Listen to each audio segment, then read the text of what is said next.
தேவன் எழுதிடும் காவியம் நீயும் நானும் அதன் வரிகளே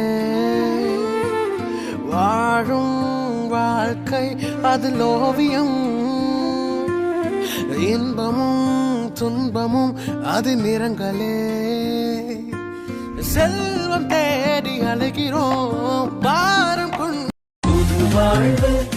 தந்தவரே புது துவக்கம் தந்தவரே நன்றி உமக்கு நன்றி ஒரு மனதுடன் சொல்கின்றோம் நன்றி உமக்கு நன்றி மனநீ